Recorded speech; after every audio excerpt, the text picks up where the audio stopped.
everybody, and welcome to a bookshelf tour. No, this is not the only bookcase that I do have. I do have additional 3 bookcases upstairs, and I will take you through every single one of them, and I'll show you every single book that I do own. We are currently in my living room where I have this little beauty. This particular bookcase holds mostly a Murakami collection, seasonal reads, and TBRs, which are a little bit lower that you cannot see right now. Also cookbooks that I own. Then we have my Polish/children book case upstairs in the bedroom, and finally 2 big bookcases in the office where we keep all of our books, well, all of the remaining books. So let's just start the tour right now, shall we? Okay, so starting off at the top, we have The Midnight in Everwood by M.A. Kuznier. It is a Nutcracker retelling and it's got a beautiful cover. However, it was definitely not one of my favourite reads.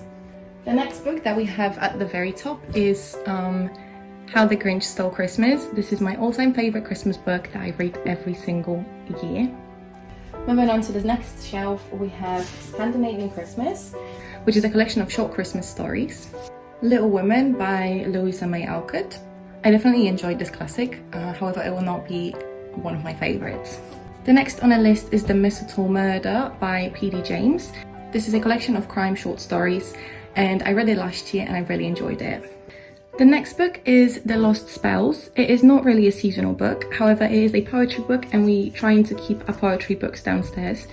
It is a beautiful, beautiful book with even more beautiful pictures, and every single poem in here is about nature. The next is the Folio Society's A Christmas Carol by Charles Dickens. It was a present from me from John this year, and it has these beautiful, beautiful drawings, and the quality of the book is incredible. So I cannot wait to read it this year.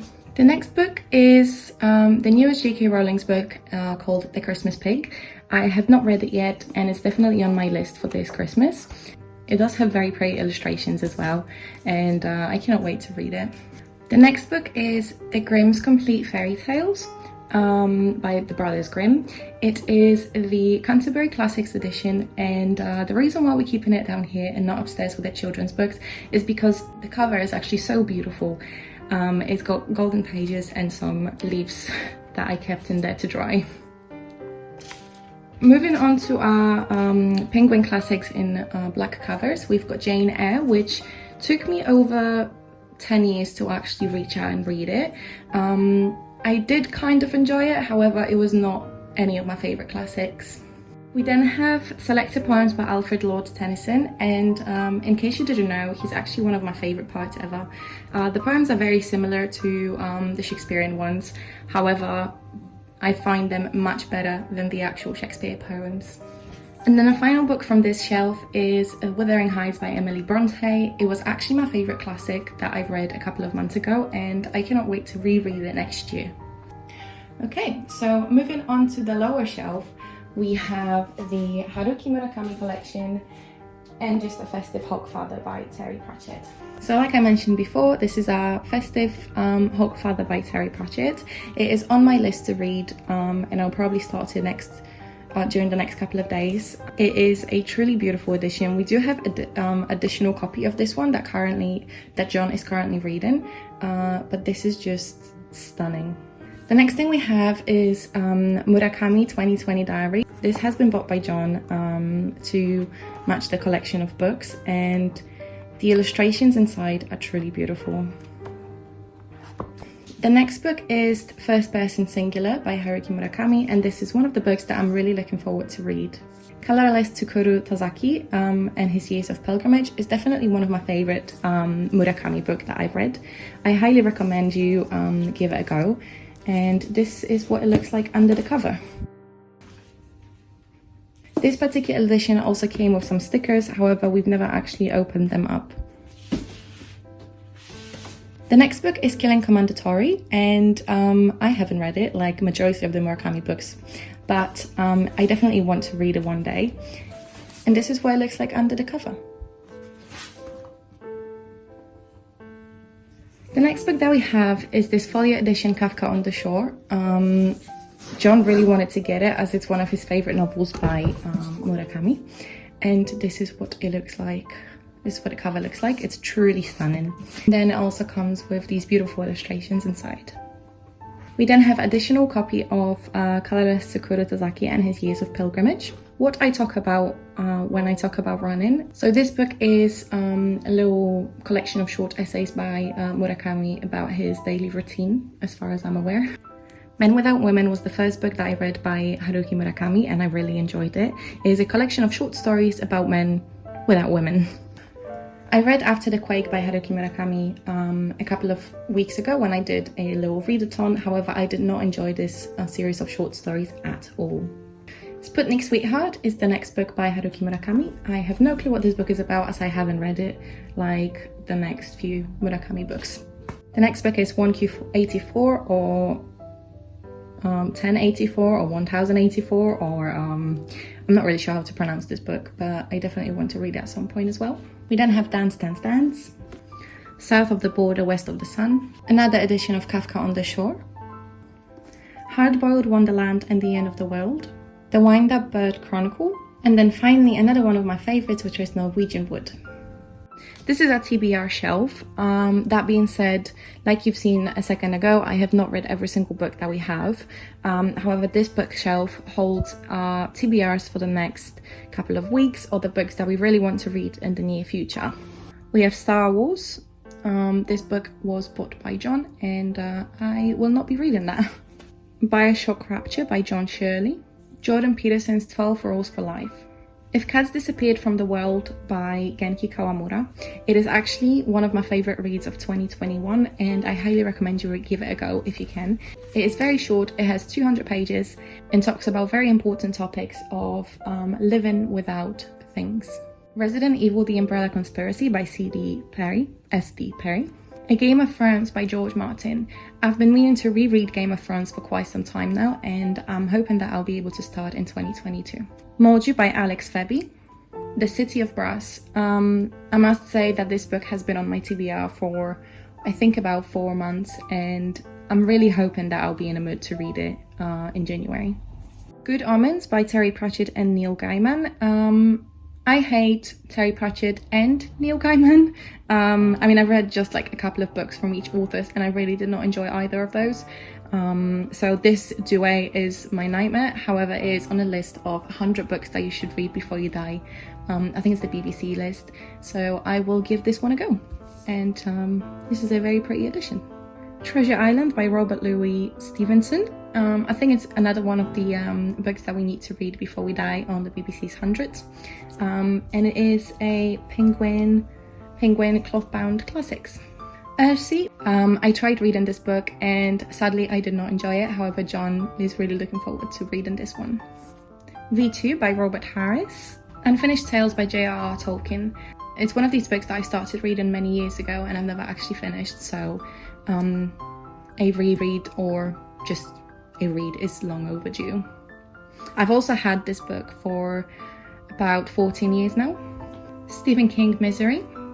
Drive Your Plow Over the Bones of the Dead by Olga Tokarczuk. This is the English version of the book that I already own in Polish. The reason we got this one is because the Polish book is incredibly good, and I really want John to get into some Polish Nobel Prize winners. Stephen King, The Stand. John's been planning to read it for like at least a year. It's quite a thick one, so we'll see if that's gonna happen. God, Emperor of Dune by Frank Herbert. I read the Dune, however I did not like any of the sequels. The Remains of the Day by Kazuo Ishiguro. And then finally, this is a little 2022 diary that I got from Folio Society. It's got many different illustrations from the books that they have released this year. And finally, last but not least, these are my cookbooks. So I'm not going to spend much time explaining them because I don't think these are the books that you want to see. However, I do have some Pinch of Nom, Jaglany Detox, Japanesey, which is a book that I really enjoy, The British Ladder, the Mastering the Art of French Cooking, which I highly recommend, the Farmhouse Cookbook, England Heritage Cookbook, many different Asda and Ocado cooking magazines, How to Feed Your Family for £20 a Week, Cooking in Season. These are some of the recipes that I made myself or I really enjoyed from the web. Let's Preserve It, Mary Berry's Foolproof Cooking, Another Pinch of None, River Cottage Veg Every Single Day, V is for Vegan, Raw Some Vegan Bacon, School of Alchemy, which it basically consists of many different cocktails, and The Complete Human Body, not because it's a cookbook, but because it shouldn't really be here, but we were too lazy to move it around. So as you can see, these were my books from this bookshelf, and now we're going to move on to the upstairs, and I'm going to show you my Polish and children's bookcase. Okay, so this is my bookcase in the bedroom, and it holds all my Polish books and some of the children's classics. Starting off from the top, we do have some candles, some hand cream because it doubles up as my nightstand, and a little puzzle. This is the list of BBC's 100 books that you should read before you die. This one's the John's one, and that is my one. And we just tick off the books as we read them. Starting off from the very top, we have Cud Miód Malina by Aneta Jadowska, and it's just a little witchy book by a Polish author that I really enjoyed. We've got Ślady by Jakub Małecki. Jakub Małecki is a Polish translator, and he's also started writing his own books, and they are absolutely incredible. Powrót z Bambuko by Katarzyna Nosowska. She's a Polish rock star, and this book is supposed to be a book about her ideas and her thoughts about life. However, I did not really enjoy it that much. Okay, so a little change of angles because it is actually way easier to record that way. Okay, so the next book that we have is Sklepy cynamonowe Sanatorium pod Klepsydrą by Bruno Schulz. The English version of this book is called, I'll write it down for you, and it is a magical realism book, and it's absolutely one of my favourites from school. So I highly recommend this one. The next book is Staying Strong 365 Days in a Year.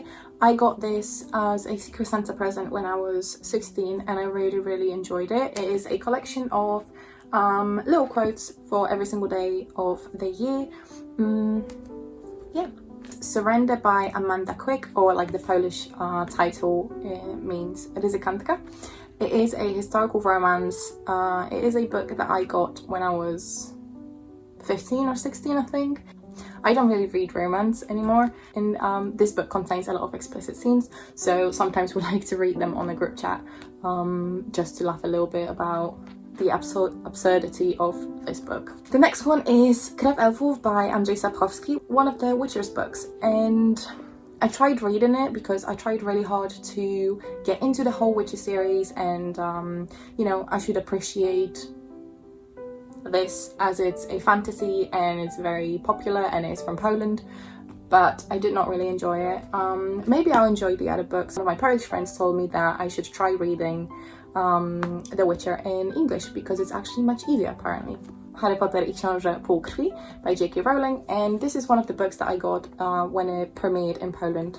And then we have the final Harry Potter i Insygnia Śmierci, which is obviously Harry Potter and the Deathly Hallows, that I got as it premiered in Poland as well. I think I must have been about 12 at this time, and I remember staying up all night reading this book. Moving on to this shelf, we have a lot more Polish books than that. So first is Bieguni by Olga Tokarczuk. I did not enjoy it at all. As much as I loved the other Olga Tokarczuk book, this one was a pain to read. Then we have Prowadź swój pułk przez kości umarłych by Olga Tokarczuk as well. It is a great book and I really enjoyed it. It's a bit of a crime mystery book. The next book is Jak być Brytyjczykiem by George Mikes. So the next thing, which is not very book related, is a little harmonica. We also have John's very old iPad. I'm not sure if it's still working, but it's just here. So these are the books that I had to read when I was in school, and these were my compulsory reads. Chłopie by Władysław Reymont. The next one is Wesele by Stanisław Wyspiański. Then we have Crime and Punishment by Fyodor Dostoyevsky. Katastrofa by Maciej Kuczyński, which is a book about how the media manipulates people and how somebody can manipulate people through media. And then we have Then we have a collection of dramas from Adam Mickiewicz. Jedi is basically a play kind of similar to the Hollow's Eve kind of party. Yeah, it was my favourite thing when I was at school. Mały Atlas Anatomiczny that I got from my mum. She was studying from it when she was doing her nursing degree. The Secret Garden by Frances Hodgson Burnett. Romeo and Juliet by William Shakespeare. And then finally Anna Karenina by Leo Tolstoy, and this comes in 2 parts. So on the next shelf we have the coming of age / young adult / teenager books. Of course we have all 4 parts of Twilight. Then we have 4 parts of a trilogy, because in Polish they decided to split the last book into 2 parts of Córka de mej kości by Laini Taylor. And as much as I loved this book, I absolutely hated the last book of the trilogy. It might be because I read it when I was 23 and not 14, but I just didn't enjoy it. And then finally we have 6-book series by Alison Noel from the Immortal series. It's very heavily inspired by the Vampire Diaries, I think.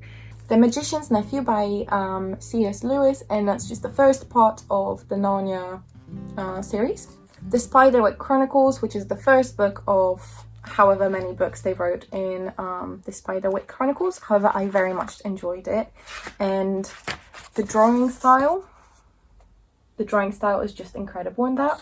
This tiny little edition of The Little Prince. And then from the same edition we have Alice in Wonderland. We then have The Briar Man by Joseph A. Chadwick, and it was actually a book that was gifted to me by Joseph, and it is one of my favourite reads of 2021. It was just so good.